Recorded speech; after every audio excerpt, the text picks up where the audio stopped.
Grégory Herp, bonjour. Alors, on s'est vu il n'y a pas longtemps. Dans les épisodes précédents, tu lançais un crowdfunding C'est ça.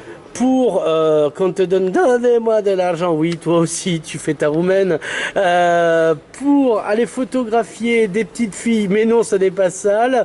Via Absolument. Tina Kiefer et Claire Chazal. Tu nous reprendras le fil pour que ça n'a pas je vais l'air expliquer aussi de façon tordu. tout à fait décente.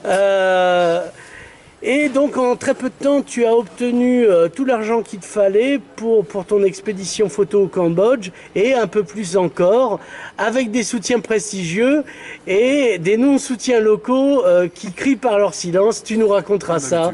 Vas-y Grégory, alors reprends le fil correct de l'histoire. Le fil de l'histoire, voilà. Tina Kiefer, qui est une journaliste qu'on ne présente plus, Ex-froufrouteuse, qui a dirigé directrice de Marie-Claire, voilà. Notamment, voilà, a créé une association au Cambodge pour scolariser des petites filles, parce que dans ce pays, comme dans beaucoup de pays très pauvres, les petites filles sont souvent laissées pour compte. Il y a pas mal d'enfants qui tombent parfois dans la prostitution infantile ou qui, dans un autre domaine, qui sont envoyés dans les champs pour travailler très jeunes. Voilà. Donc ce sont des petites filles qui n'ont pas la vie simple. Tina Kiefer a souhaité donc créer cette association pour monter une école. En 10 ans d'existence, son association Tout à l'école a créé également un collège, mais également une école professionnelle L'Oréal, qui est un des sponsors de Tout à l'école, un dispensaire, enfin tout un tas de choses comme ça. Et aujourd'hui, elle s'occupe de plus de 1000 élèves qu'elle scolarise, dont elle paye quasiment tous les frais. Les vêtements, etc., les repas. Voilà. Nous nous sommes rencontrés, elle m'a proposé d'aller faire un reportage pour l'anniversaire, donc les 10 ans de cette association. Et le but du jeu, lorsque les photos seront faites, c'est d'organiser un grand vernissage à Paris et une vente aux enchères de toutes ces photos. 100% de ce que nous allons récolter sera reversé à l'association pour les petites filles, c'est complètement bénévole de la part de Tina Kiefer et de moi-même. Mais pour financer tout ce voyage-là, eh bien, il fallait trouver des fonds. Voilà. Or, donc tu as pas touché le fond. Non. Tu as trouvé les fonds et plus encore. Donc tu étais sur quoi toi? Alors je me suis dit quelle plateforme en observant tout ce qui se faisait actuellement sur Internet, je me suis dit que le crowdfunding, financement participatif était une solution à tester parce que ça marche. J'ai testé le site ulule.com qui est un site très intéressant. On peut faire des campagnes de crowdfunding dans tout un tas de langues. La même campagne, on peut la décliner en français, en anglais, en allemand, etc., en néerlandais.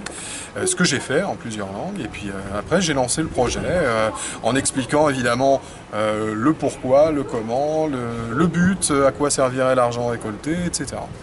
Voilà. Alors donc, tu pars lundi. C'est pour ça que je t'ai vu en urgence aujourd'hui. Tu reviens le 22, donc tu auras, normalement, ta campagne sera faite, ta campagne de photos. Ce sera fait, les photos, je ne doute pas un seul instant que assez rapidement, je vais avoir de belles images à faire, parce que en plus il s'agit d'enfants, les enfants sont toujours très photogéniques, naturellement. Voilà, ils prennent ça très naturellement et c'est le top pour un photographe. Voilà, mais les photos, en fait, moi ce que je veux montrer, c'est évidemment ces petites filles, mais dans le contexte de ces écoles, et puis peut-être la vie qu'elles peuvent avoir dans les champs avoisinants, dans leur village d'origine, etc. Oui, ça c'est important, oui, effectivement, le contraste. C'est important de montrer d'où elles viennent et ce que cette association, toute à l'école, voilà, qu'est-ce que ça veut dire la loi El Khomri? Voilà, c'est ce qu'on veut dire. Travail dans les champs des enfants, tout ça. C'est ça. C'est une très belle association, une très noble cause, et je suis particulièrement fier de participer à ce projet-là. Alors, tu as cherché autre que du crowdfunding, tu as fait ce qu'on fait d'habitude dans le monde ancien, tu sais, voir si des collectivités territoriales d'ici étaient prêtes à soutenir, et alors c'est le drame. C'est le drame, oui. Enfin, c'est pas un drame parce que maintenant on le sait, mais...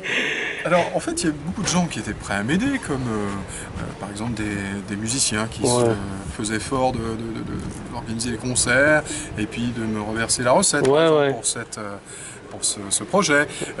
Il fallait juste que je trouve une salle. J'ai demandé à droite à gauche, on m'en a pas trouvé. Parce que parce que Tina Kiefer pouvait pas venir, ou parce que Claire Chazal, qui est Ouais, la reine c'était une de la prise sauce, ne d'otage. pouvait pas venir. Soit tu payes une rançon à Tina Kiefer en Claire Voilà, Chazal, par soit on exemple. en a rien à foutre. Et les plus petits villages ont joué ce jeu-là. Oui, oui, oui. On dira pas Villeneuve-la-Rao parce que c'est dégueulasse. Non, on ne dira rien du tout. Mais effectivement, bon, bah, il y a les financements, les dons que j'ai reçus, puis ceux que j'ai pas reçus. Oui, alors tu as eu des. Par contre, il y a des gens, pas grand-chose, hein, des gens. Oui, qui ont donné, oui, Qui ont donné. qui se reposent peut-être sur ma bonne réputation maintenant. Oui. Contrairement à la chanson de Brassens, la mauvaise. Exactement. Donc, je m'interroge un peu quand des gens comme son Altesse Royale, le prince Michel de Yougoslavie, par exemple, Qui avait préfacé ton précédent livre. préfacé mon livre, effectivement. Quand cet homme-là me donne quelque chose, quand Madame Courtin, qui est la femme du big boss mondial de Clarins, donne, quand ce genre de personnes donnent pour ce projet-là que je porte, je m'interroge de voir les institutions locales faire absolument la sourde oreille. Oh, ils sont même aveugles et muets, quoi. Voilà. Donc je ne s'intéresse absolument pas, encore une fois, à ce que moi je peux faire ailleurs. Ouais. C'est dommage parce que l'air de rien, on va avoir un vernissage. Ça fait du marketing territorial en vrai. Carrément. S'ils avaient été partenaires là-dessus, voilà. Ils auraient pu. Qu'auriez-vous gagné à part un voyage à Acapulco? Ils auraient eu une certaine visibilité quand même lors du vernissage, où il y aura, outre Tina Kiefer, des gens comme Claire Chazal, comme peut-être Jean-Jacques Ayagon, l'ancien ministre de la Culture, enfin que des gens de cet acabit-là. Qui a dirigé Versailles ensuite. Par exemple. Les photos vont être ensuite éditées dans un petit bouquin qu'on va faire avec Tina. Il est question que ça passe dans Marie-Claire. Enfin, les partenaires vont être mis à l'honneur. Alors, les partenaires vraiment officiels, j'en ai un local, mais qui n'est pas une institution.